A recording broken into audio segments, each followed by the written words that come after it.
चलेंगे। बिस्मिल्लाहिर्रहमानिर्रहीम। Supreme court में आज एक दूसरा केस जिसको ज़िक्र ना करना जो है वो बिल्कुल भी मुनासिब नहीं होगा, क्योंकि ये 9 मई से मुताल्लिक मामला है। और नॉर्मली आपने देखा कि 9 मई से मुताल्लिक लोग बात करने से भी गुरेज़ा होते हैं और एक ही नैरेटिव बनाया हुआ होता है, जो और उसी नैरेटिव के पीछे सबको जाना होता है।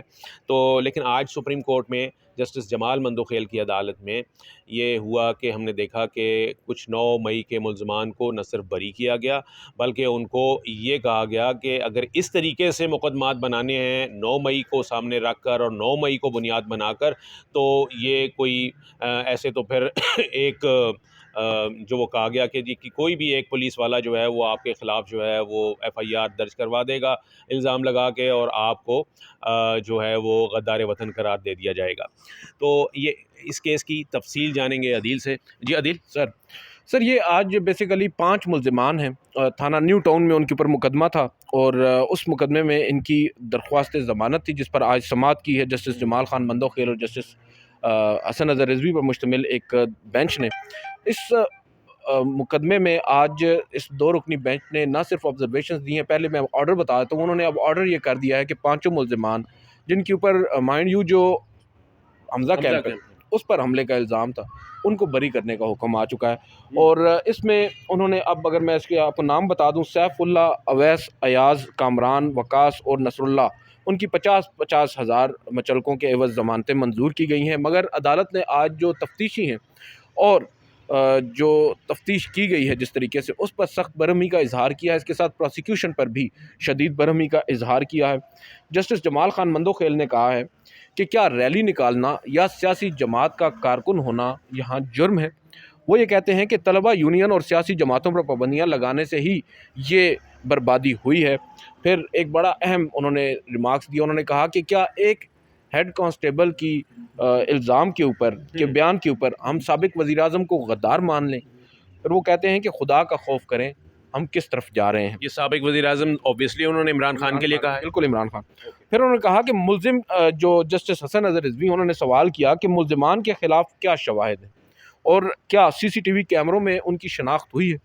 उस पर तफ्तीशी अफसर ने बताया कि हमज़ा कैंप समेत दीगर मकामात के कैमरे मुज़ाहिरीन ने तोड़ दिए थे, जिस पर जस्टिस जमाल खान मंदोखेल ने कहा इसका मतलब है मुल्ज़िमान के ख़िलाफ़ कोई सबूत नहीं है, सिर्फ पुलिस के ही बयानात हैं।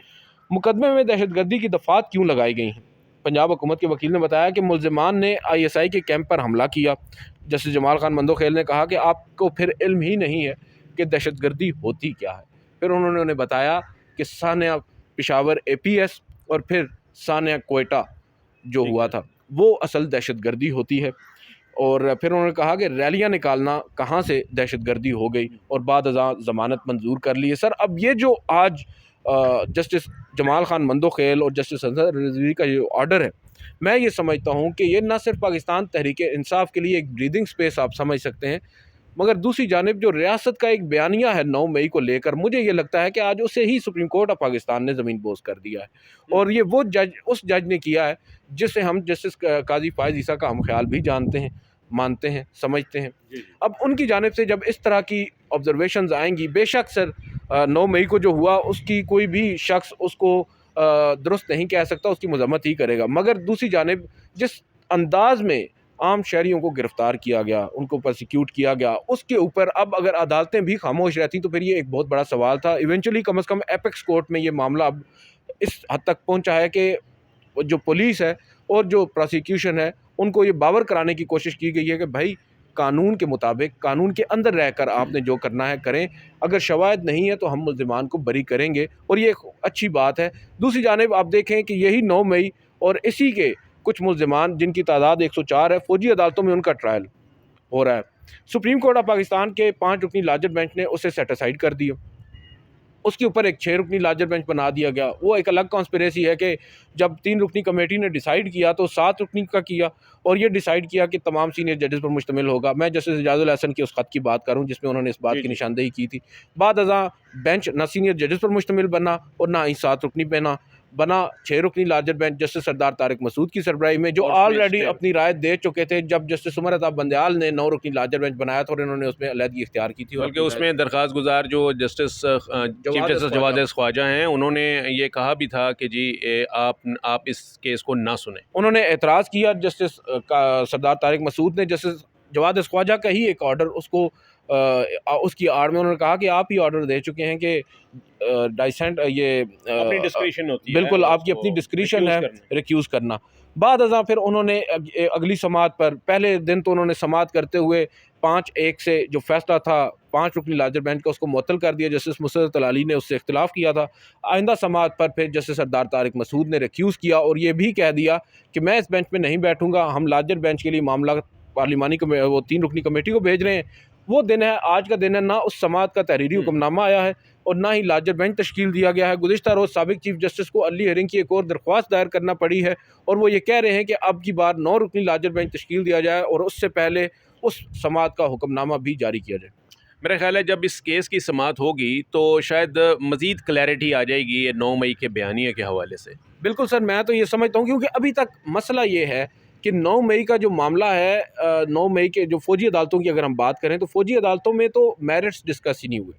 फ़ौजी अदालतों में तो एक पॉइंट ऑफ लॉ है, उसको आप एक कंटेंशन जिसके ऊपर है वो ये है कि क्या फ़ौजी अदालतों में सिविलियंस का ट्रायल हो सकता है या नहीं। उसमें ये नहीं तय किया जा रहा या ये नहीं देखा जा रहा कि आया जो 9 मई में लोग मुलविस पाए गए हैं जिन्हें गिरफ़्तार किया गया है वो मुलविस थे भी या नहीं। इस मामले को तो देखा ही नहीं जा रहा। वो तो ये डिसाइड कर रहे हैं कि फ़ोरम कौन-सा होगा। अगर उस फ़ोरम पर भी जब ये डिसाइड हो जाएगा इवेंचुअली हो सकता है किसी एक फ़रीक की जानिब से ये भी इस्तदा की जाए कि आप ही इसको सुन लें। गो कि सुप्रीम कोर्ट मेरा नहीं ख़्याल उस मामले में पड़ेगी। वो यही डिसाइड करेगी कि आया जो फ़ौजी अदालतें हैं वो इनका ट्रायल करेंगी या फिर सिविलियन अदालतें। थैंक यू अदिल, रोज़े में आपने इतनी तकरीर की है, थैंक यू वेरी मच।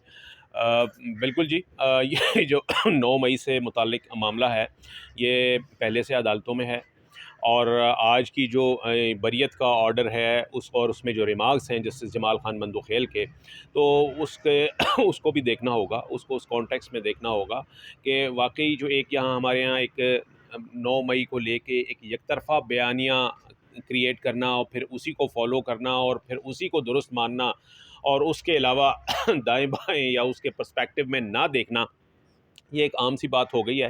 तो जो तस्वीर का दूसरा रुख है वो भी सामने आना चाहिए। हमें जो है वो किसी अंधाधुंध तकलीद या अंधी तकलीद नहीं करनी चाहिए किसी भी बयानिए की, उसका पस मंज़र जो है वो भी देखना चाहिए। तो यही वाले रिमार्क्स थे जो आज जस्टिस जमाल खान मंदोखेल ने दिए और इसी से मुतालिक अपना फ़ैसला भी सादिर किया। Thank you.